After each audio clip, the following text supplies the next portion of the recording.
Hi everybody, thank you so much for coming back to my channel and taking that time out of your day to watch this video. This is the look we will be doing. I'm back again with the teals and the greens. I just can't stay away. This is one of my favorite glam looks. I think it's so elegant. Also, excuse my voice, I am suffering from allergies at this time and I do apologize about that. To get into the look, I'm starting off with a transition color. It's going to be the lightest shade in the palette, the Aquarius matte eyeshadow. For the placement of this look, you want to start off at the end of the corner of your eye and start placing it so that you can lift and elongate your eye. So that's what I'm doing, starting from the outer corner and then working it in towards the middle of my eye and the inner corner. Remember that you want to do circular motions, tiny circular motions combined with swiping motions like windshield wipers. What it does is it helps the eyeshadow blend in the little tiny creases that your skin has. Working with this first shadow, by the way, this is my first time trying out this eyeshadow palette. Working with this first eyeshadow, the Aquarius, the matte color, I felt like it was pretty easy to blend and pretty creamy. But you know, that's common with the neutral, medium to light transition colors. So I was excited to see what the other eyeshadows were gonna be like.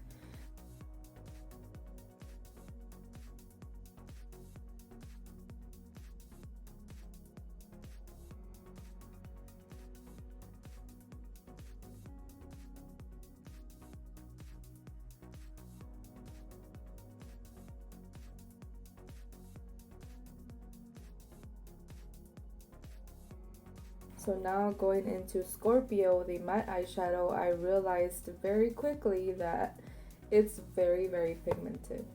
And that's not a bad thing. However, it's not always a good thing because for this look I wanted to go in with a light hand at first, and if you notice, the pigment was just very intense. So here I am trying to blend it back out with the first eyeshadow Aquarius that I used, working my little happy hand off to see if I can, you know, blend it out without it looking patchy. And then I'm getting nervous. I mean, this happens anytime you have a first impression on a product. This can happen.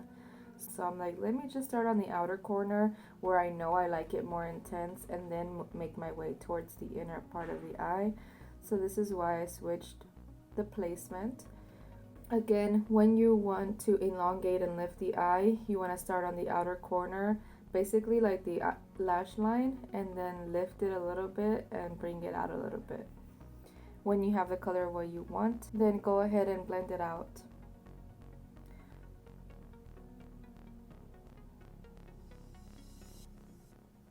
And remember, playing with eyeshadow is just a game of repetition, because you're gonna notice here I saw a little tiny bit of patchiness, but since I wasn't even halfway done with the look, I knew that it could be fixable. So I'll keep you posted on my final thoughts on this.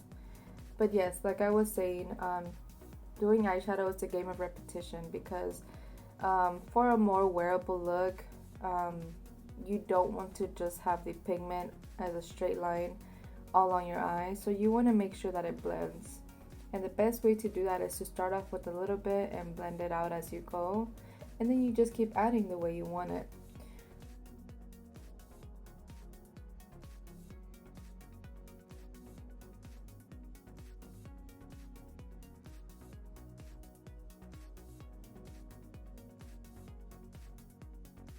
So to deepen up the outer corner and outer crease area, I'm gonna mix Pisces and Aries, the matte eyeshadows. Since I learned my lesson from earlier, I'm literally just going in with a tiny bit of product, and you see how pigmented it is. But that's my point, like, we all love a good dramatic eye, but in my opinion, a more wearable look that you feel more comfortable in is a softer look. So even though you're using a lot of color and a lot of shimmer and drama, you can still blend it out to feel more wearable to you. Everybody has their own preference, but this is just my thought on it. To deepen the inner corner, since this is going to be a bit of a cut crease, I'm just going to put the same colors I was using earlier, which is Scorpio, the matte eyeshadow, and Pisces and Aries, the matte eyeshadows.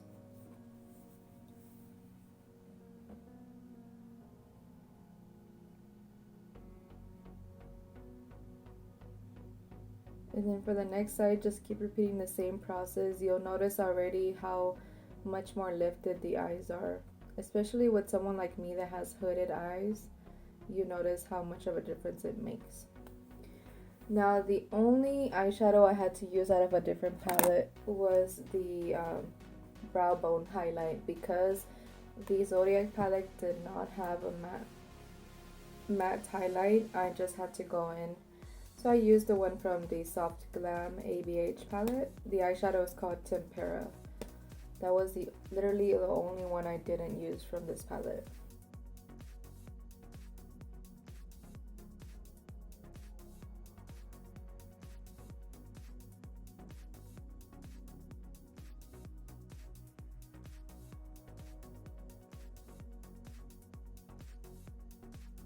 Now I'm going in with the usual NYX Can't Stop Won't Stop concealer in the shade Pale 01.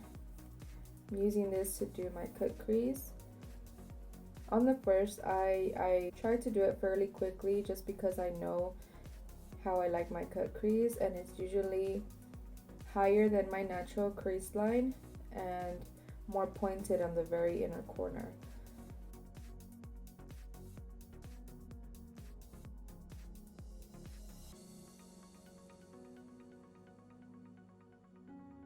Once you dry it on your other eye, you'll see kind of where you want to make the placement and then even it out.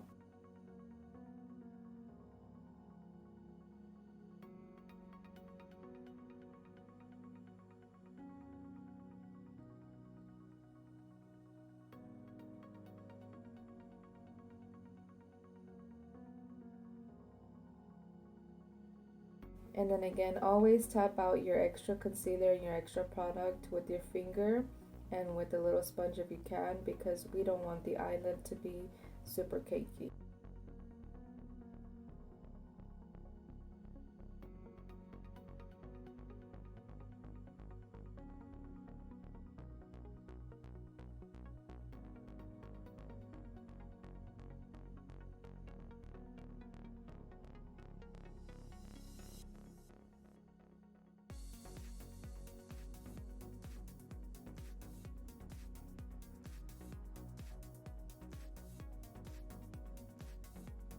Notice on the outside of the cut crease how I'm leaving it at an angle. That's because that's the direction of the eyeshadow I want to take.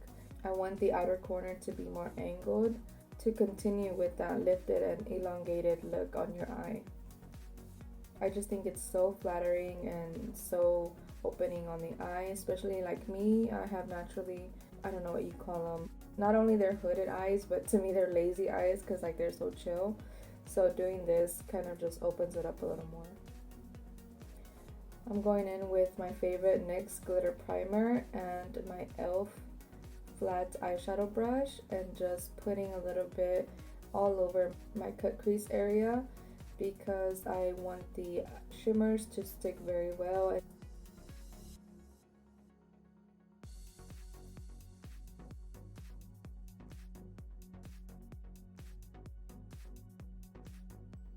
Now I'm going in with Sagittarius, the shimmery shadow.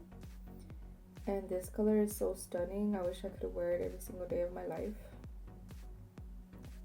I mean, I technically can, but then I won't have fun playing with other colors. So yeah, I just love this color. And here I'm going in little by little because I know these are pigmented shadows. So you can see already, even though I'm using tiny tabs and I'm not even using that much pressure, it's super pigmented, which is amazing because you'll get a lot of product. I'm just doing the same thing on the other eye, laying down my NYX Glitter Primer. And notice how it's a little messy, but that doesn't matter because you're using a dark eyeshadow.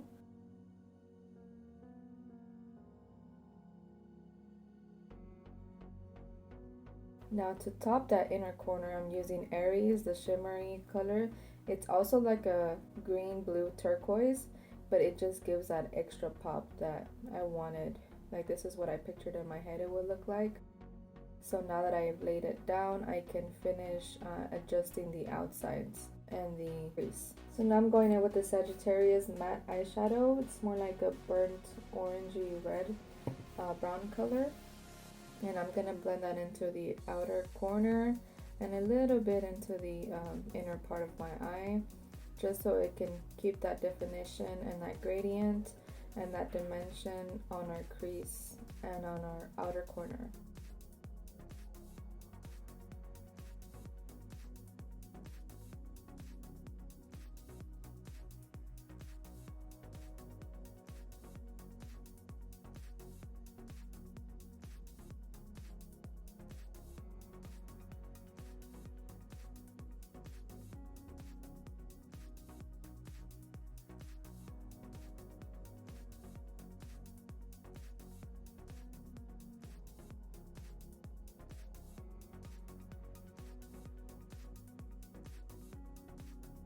Same concept with my eyeliner. You guys know this if you've watched my other videos. Start it from your lash line, make that angle up and out where you want it, and then since it's the pencil I'm using first, I just want to lay that base so it can be really dark on the lash line.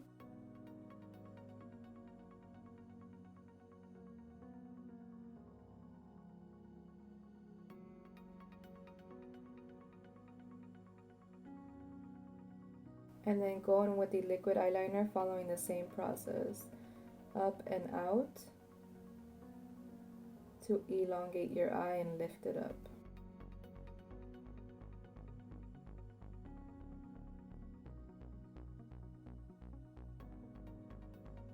This technique brings so much life to your eye because of the lift effect. Sometimes we tend to do our eyeliner a little bit too low where it looks more straight rather than angled up, and it's not a bad look. Like, it doesn't look ugly. If you like it like that, that's fine, but it doesn't do much for your eye, you know, besides just being a line on your eye.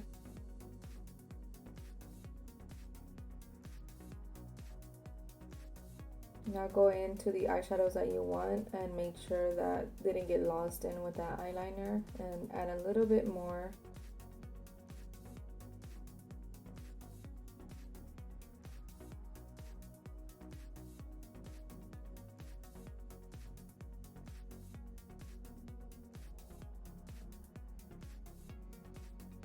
And then you already know my favorite step to clean up my eyeliner and eyeshadow is to cut everything off with concealer and wipe it away to give it that clean look.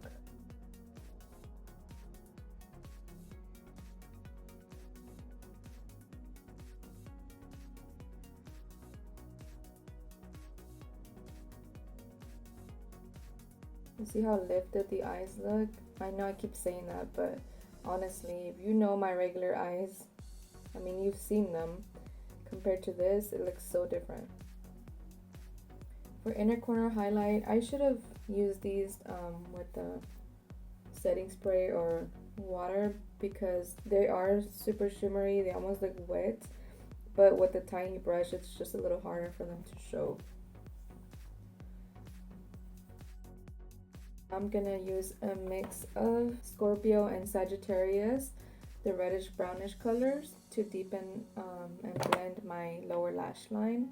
I think it brings the look so well together.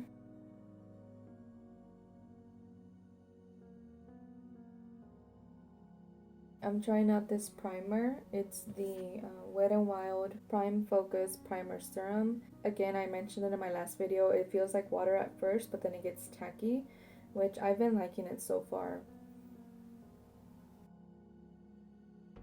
For foundation and everything else, every single product I use, it is listed below in the description, so don't forget to take a look if you're curious on these products. I'm not using anything new today on the foundation, so you can go and check it out.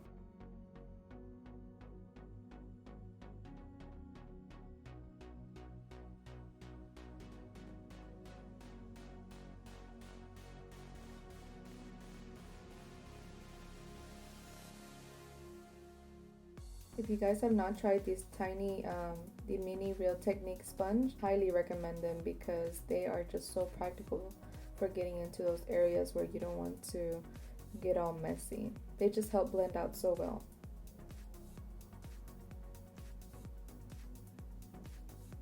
I know I usually do my concealer last, but since I wanted to add just a little bit minimal product, I wanted to do first so I didn't get so heavy-handed and carried away.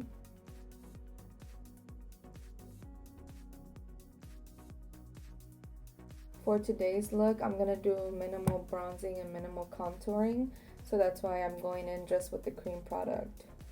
The e.l.f. concealer I use in my other look. This is the Hydrating Camo Concealer in the shade Tan Neutral. Like I mentioned, this is the only bronzing product I'm going to be using today. I usually go ham, but not today. I wanted to keep it more subtle.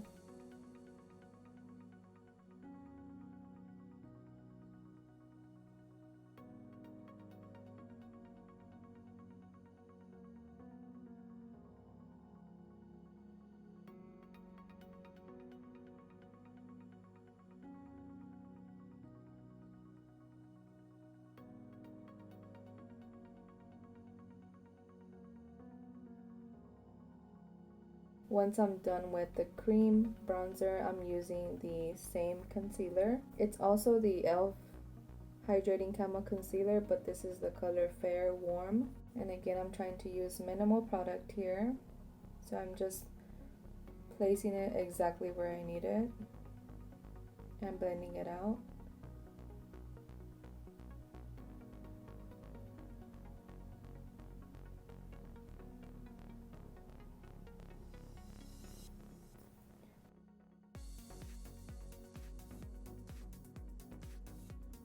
Now that I'm happy with the placement, I'm gonna set my face.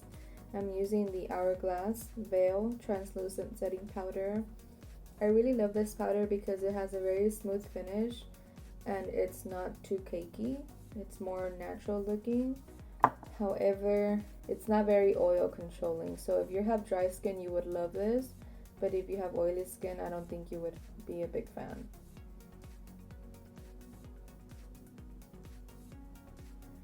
And I'm not baking again, like I mentioned. I'm just setting the whole face and then wiping off all the excess with my powder brush. After bronzer and powder, I always do highlight. And I freaking love this highlight. It's amazing. It's the Wet n Wild Loose Highlighting Powder. And it's in the color I'm So Lit. It's beautiful and it's a gigantic amount of powder that you get for the price. If you love blinding wet looking highlights, definitely check this one out. It almost looks like my Anastasia Nicole Glow Kit. For blush, I'm using the Tarte and it's in the color Prize. I'm just gonna run that all over my usual spots, and to clean it all up, I'm using the Maybelline Fit Me powder, but this time it's in the shade 05 Fair. Again, not baking, just wiping it all off with the brush and setting it with my Catrice spray. Don't forget after you spray to press in your highlighters so it can look even smoother.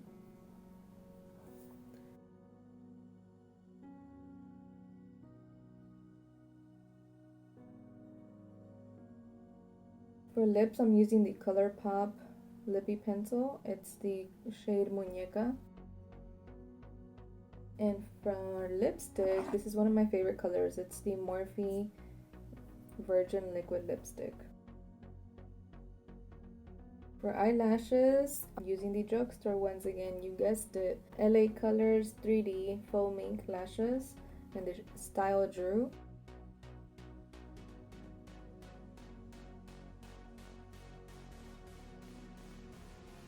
Using a little bit of mascara on my bottom lashes, the Essence Lash Princess in Waterproof.